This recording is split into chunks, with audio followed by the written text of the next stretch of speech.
YouTube. We're also gonna go in 3 ways. We're going IG, we're on Facebook, IG, Facebook, and Zoom. All right. I'm so excited this week. This is week 1 of my modern money class. This is something I have been working on for about 2.5 years. I want to give a real brief introduction. So if you don't know who I am, you kind of have a backstory of who in the heck this guy is that's given a little bit of financial education. Disclaimer, I am not a financial advisor. I'm not a financial planner. I'm not going to give trading advice or investing advice. This is all about education and awareness. I am a 15-year veteran mortgage professional.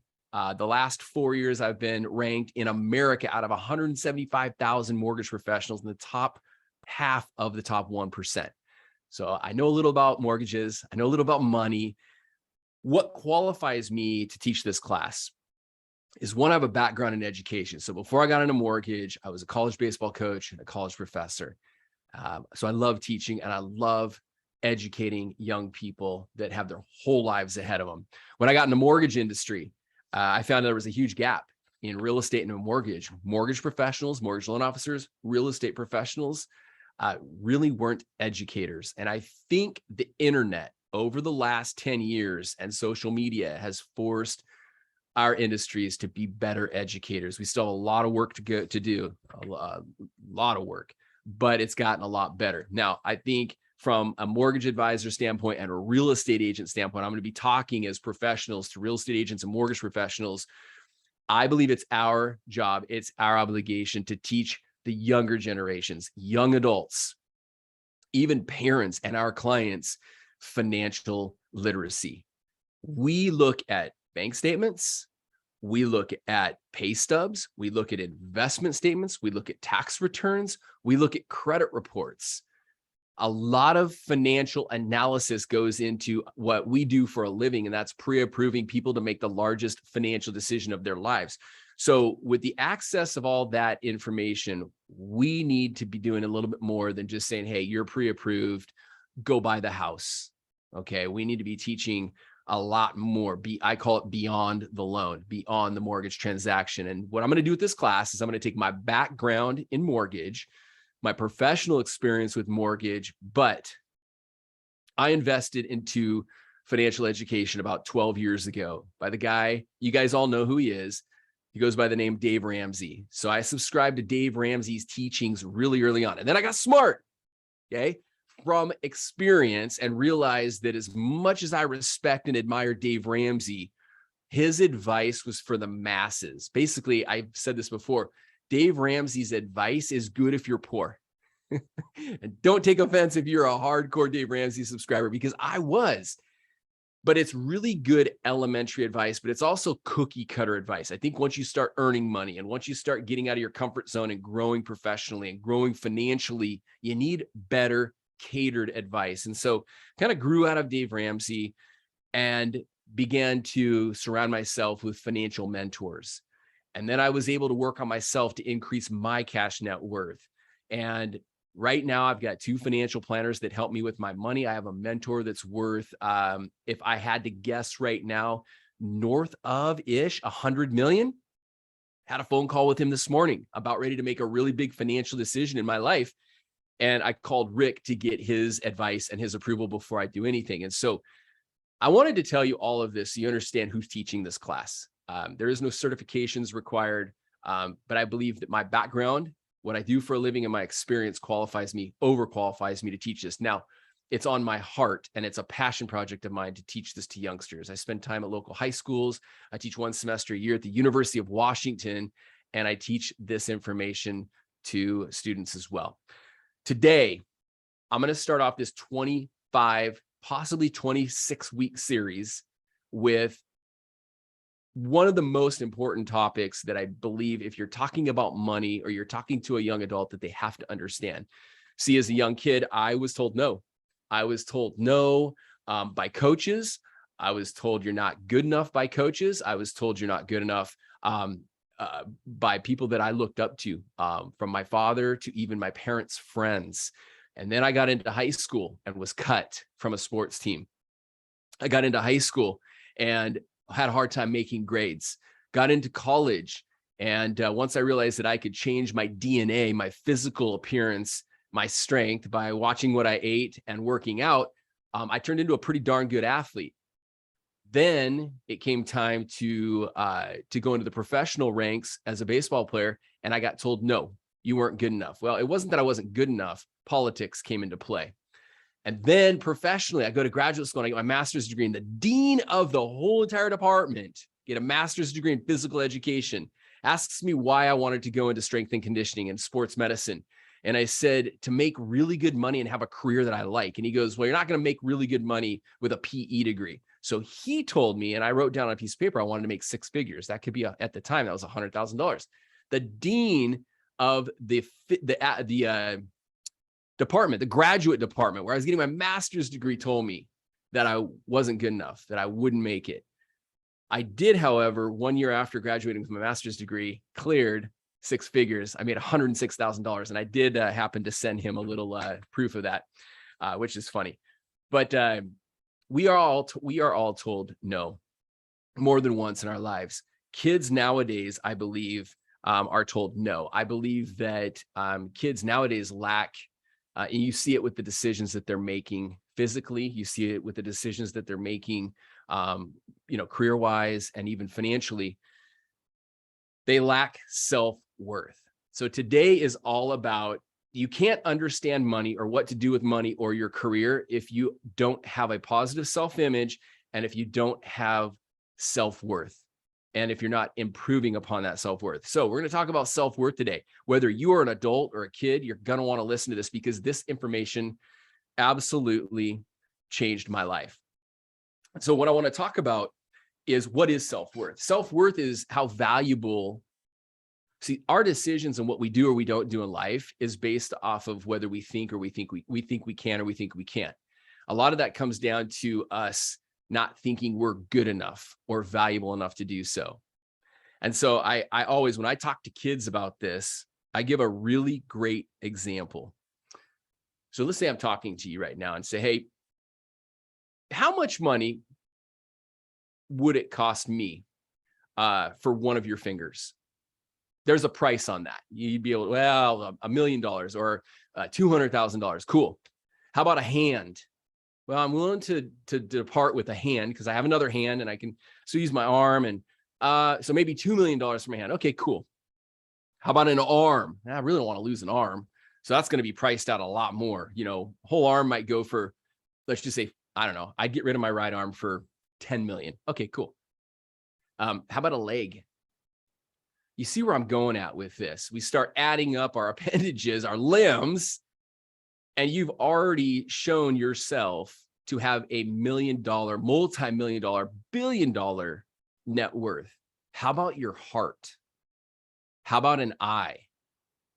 See, kids don't understand that they're operating a $1 billion machine. You talk to anyone that has a bad heart, they will do anything, pay anything for a good one, right?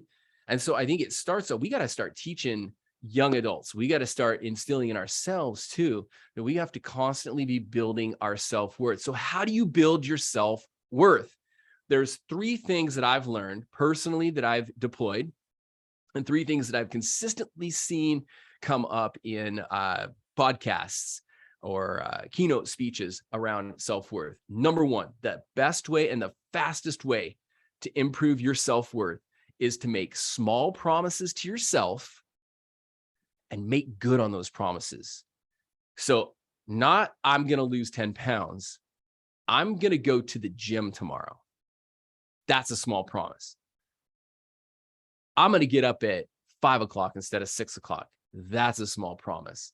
I'm going to brush my teeth twice a day. Those are small instead of once. Those are small promises. Get good at making small promises and coming through on those promises. Okay. That's the first, hey, I can't tell you how good I feel about myself when my alarm clock goes off. Zig Ziglar called it the opportunity clock. When my opportunity clock at 4:56 in the morning goes off and I get up. On the flip side, I can tell you that my days start off a little bit soggy when I hit snooze 4 times. Okay? When I miss going to the gym. And then I got to tell myself I got to try to fit it in later tonight. And I know I'm not going to fit it in. Okay. So small promises to ourselves. Number 2, and this is big. It's hard to have a bad self-worth or a low self-worth when you're constantly giving gratitude. So give gratitude every single day. I try to do it in the morning, and I try to do it when I start having stinking thinking. I learned that from my guy, Zig Ziglar, as well. Anytime your mind goes to a place that you don't want it to, I always think of gratitude. I'm counting my blessings. Okay. Make small promises. Have a gratitude check. Think of 3 things that you're grateful for. The last thing is associations. You are what goes into your mind, what goes in your eyes and your ears. You are who you surround yourself with. I always say, and I learned this a long time ago, show me your friends and I'll show you your future. What I tell my clients and what I tell kids, and when we talk financials, show me your bank statements and I'll show you your financial future if you don't make a change. So show me your friends, I'll show you your future, but you are who you associate with. I just tell my kids this the other day. They're like, well, who do you associate with? And I said, well, I associate with Ed Milet, Andy Frisella, Zig Ziglar, John Maxwell, David Goggins, just to name a few. And Hudson's smart. Hudson's like, well, Dad, no, you don't. Zig Ziglar's dead. And I was like, he's like, Ed Milet's a billionaire. Like, you've hung out with Ed Milet? No, I don't have to hang out with these people. They're always in my ear. Joel Osteen, a pastor, always on my Sirius FM in my car, on my boat. So it's what I'm putting into my ears, what I'm putting into my eyes. Always something inspirational, always something encouraging, always something to do with financing or investing, making good life decisions, growing my self-worth. Those 3 things: small promises, and stay true on those. Daily gratitudes, at least 3 a day, or when you have stinking thinking. And lastly, your associations, who you associate with. I'm going to wrap up with this. But Dan, this is what I get all the time. But Dan, I'm not smart. But Dan, I'm overweight. But Dan, I blah, blah, blah. But Dan, I don't have a degree. Those are excuses. Okay. I learned this from a coach of mine about 3 years ago when I was making a few excuses. And he says, Dan, you can have results or you can have excuses, but you can't have both. Which one do you want? And so I've taken that. And I love this part too, because I wanted to share this with you guys. You can have results or you can have excuses, but you can't have both. I believe that every single day when we wake up, we are blessed to have 2 things. We are given a chance at the day, and we are given a choice. And what you do with your choices that you make every single day will determine where you go. When I was coaching college baseball, on the back of the shirt, I had a statement on the front. It was Skagit Valley College Baseball, strength and conditioning. On the back, it said, your decisions today determine your performance tomorrow. And it's the same thing financially. It's the same thing from a self-worth standpoint. So I've given you some information here that's going to help you mentally improve your self-worth. You got to increase your self-worth. If you don't, you're not going to be able to manage money. You're not going to be able to, all the 25 lessons that I'm going to teach around life and interview skills and communication and all these great things, you're not going to fully get the most out of if you don't understand self-worth. Okay? And I want to leave you guys with this because I think this is so important. And I'm going to play this and I'm hoping this comes through. I'm going to give this a shot. If you can get through to doing things that you hate to do, on the other side is greatness. That's what people are saying. By me running, I am callous in my mind. I'm not training for a race. I'm training for life. I'm training for the time when I get that 2 o'clock in the morning call that my mom is dead or something happens tragic in life. I don't fall apart. I'm training my mind and my body and my spirit so it's all one. so I can handle what life is gonna throw at me. Because the life I've lived, it throws a whole bunch at you. And if you're not physically and mentally prepared for that, you're just gonna crumble, and you're good for nobody. If you can. That's so good. And this is one more reason why I want to drive this point home. And this is how we're going to close today. If you're on Instagram, I'm sorry, you can't see this, Facebook, and everyone else can see this. I heard a talk by a billionaire the other day, and he was giving a talk to a bunch of 16 to 18-year-old kids. And he said, I'm going to make a deal with you. You could pick out whatever kind of automobile you want, any kind of car you want. You name it, it's yours. And one of the kids says, well, what's the catch? What's the catch? And he said, the catch is, this is the only car you'll ever own. You get this car for life. And he went on to say, in addition to the car, the body that you have, this is the only body that you get. The mind that you have, this is the only mind that you get. And what you do with it matters. You would take really, really great care of that car, that $500,000 car, whatever car you chose, if you knew that you had to make that thing work for 40 years, 50 years, right? And it's the same thing with our mind. It's the same thing with our body. If we got this, this is what we got. This is what God gave us. And what you do with it and how well you take care of it and how much you think it's worth is going to determine what you get out of it. So I wanted to close with that. I think there's so many important nuggets that you can take from week one. And I know this had nothing to do with money, but it has everything to do with money and financial education. Can't wait to bring you week two. So we're starting with today, the mindset around the 18-year-old millionaire. Next week, we're going to talk about the psychology of money, a lot of myths, a lot of things that you need to understand about how money works. Now, one last thing, because I don't want to forget this. I want to share this with you. I titled today, the 18-year-old millionaire. So you're probably wondering what that means. The 18-year-old millionaire is a conversation that I learned a long time ago. I had this a long time ago, and it didn't click until I started teaching money. So the median income in Washington State is $77,000 a year. Okay, think about this. You're an 18-year-old. You start working at 2021, and you're making $77,000 a year for the next 45 years until you retire at 65. I'm sure you're going to make more money. You might have a year or two where you don't, but we're going to average this thing out. This is conservative worst case scenario.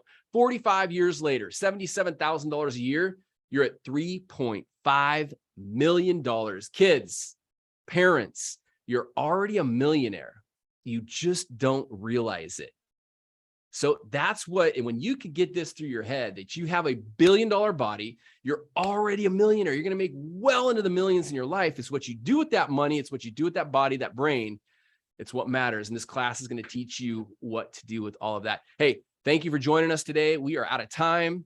Enjoy the rest of your Wednesday. Happy hump day. We'll see you next Wednesday. Make sure you share this with someone that you think it'll help. Okay. Bye for now.